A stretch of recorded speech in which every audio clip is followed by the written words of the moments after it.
चलिए जानेंगे बिहार और बंगाल समेत देश और दुनिया की 50 बड़ी खबरें। आप ये खबर सुन रहे हैं यूट्यूब चैनल पर। अगर आप हमारे चैनल पर पहली बार हैं तो इस चैनल को सब्सक्राइब ज़रूर करें और आप ये वीडियो कहां से देख रहे हैं कमेंट में ज़रूर लिखें। तो शुरू करते हैं आज की हेडलाइंस, फिर दिखाएंगे कवरेज स्टोरी। बिहार में 20 लाख मतदाता मृत पाए गए। चुनाव आयोग ने एसआईआर पर दिए 7 बड़े अपडेट।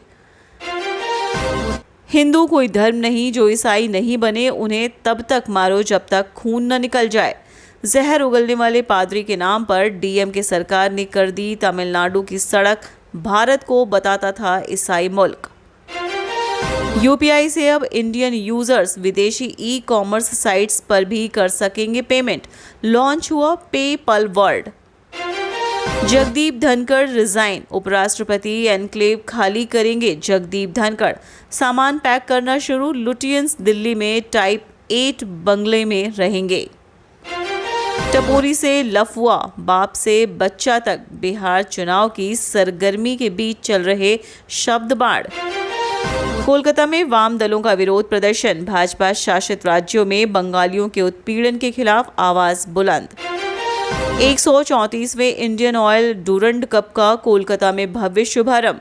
मुख्यमंत्री ममता बनर्जी ने किक मारकर की शुरुआत। ममता बनर्जी ने छेड़ी दूसरी भाषा आंदोलन की मुहिम। बंगाली मुद्दे पर विधानसभा विशेष सत्र बुलाने की तैयारी। टीएमसी सांसद कल्याणी बनर्जी का आरोप, भाजपा शासित राज्यों में बंगालियों को किया जा रहा अपमानित। कस्बा लॉ कॉलेज कांड में मुख्य आरोपित मनोजीत मिश्रा पर 2 और मुकदमे, अब तक 12 मामले दर्ज। विधानसभा चुनाव से पहले क्या टूट जाएगी ममता बनर्जी की पार्टी, ये मुस्लिम नेता बनाएंगे नया दल। उपराष्ट्रपति पद के लिए चुनाव प्रक्रिया शुरू, जल्द जारी होगा नोटिफिकेशन। बंगाल में मुस्लिम वोटर तो ममता बनर्जी के पास थे ही, अब बारी बीजेपी के हिंदुत्व की। सत्यपाल मलिक, मेनका और अब धनखड़ कैसे जनता दल से आए और बेआबरू होकर निकले। मेरा घर पर हो रहा शोषण, बिलख बिलख कर रोई तनुश्री दत्ता। वीडियो पर मांगी मदद, बोली दरवाजे के पास आकर लोग। बिहार वोटर लिस्ट, कहां गए बिहार के 1 लाख वोटर। मतदाता सूची को लेकर चुनाव आयोग ने जारी किए नए आंकड़े। 11 साल में बिहार को नहीं मिली एक भी नई रेल। जेडीयू के सांसद ने संसद में किया सवाल तो रेल मंत्री ने दिया करारा जवाब। अगले 100 साल में हिंदुओं के बराबर हो जाएगी असम में मुस्लिमों की आबादी। सीएम हेमंत बिस्वा शर्मा का बड़ा दावा। गांव का नाम शारीरिक संबंध पर रखा। ग्रामीण हुए परेशान, किसी को बताओ तो शर्म से लाल हो जाते हैं। विस्तारित खबर सुनने से पहले आपसे एक छोटी सी गुजारिश है, अगर आप हमारे चैनल पर नए हैं तो कृपया चैनल को सब्सक्राइब करें। इस वक्त बिहार में सियासी तूफान जोरों शोरों से उफान मार रहा है, तो क्या बिहार में 153 सीटों पर खेल बदल जाएगा? वोटर लिस्ट में हो रहे लगातार परिवर्तन ने हलचल पैदा कर दी है कि नेताओं के सिर से पसीना आ गया है। ऐसी परिस्थितियों को देखते हुए उन्हें समझ नहीं आ रहा है कि आगे क्या होने वाला है। दरअसल बिहार में वोटर लिस्ट के स्पेशल इंटेंसिव रिवीजन से स्पष्ट हो गया है कि लगभग 52 लाख से अधिक लोगों का नाम वोटर लिस्ट से हटा दिया जाएगा। इसे बिहार विधानसभा सीटों के अनुसार देखा और समझा जाए तो लगभग हर सीट पर तकरीबन 21,000 से अधिक वोट कट जाएंगे। खेल यहीं से शुरू होता है। साल 2020 विधानसभा चुनाव में लगभग 153 सीटें ऐसी थीं जहां जीत हार 20,000 से कम वोटों से तय हुई थी। ऐसे में यदि 21,000 वोट और कट गया तो पूरा का पूरा गणित का बदल जाना तय है।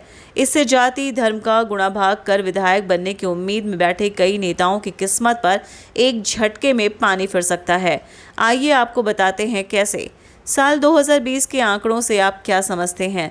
साल 2020 विधानसभा चुनाव में 243 में से 153 सीटें यानी 63% सीटें ऐसी थीं जिनमें जीत हार के बीच अंतर लगभग 20,000 वोट से कम था।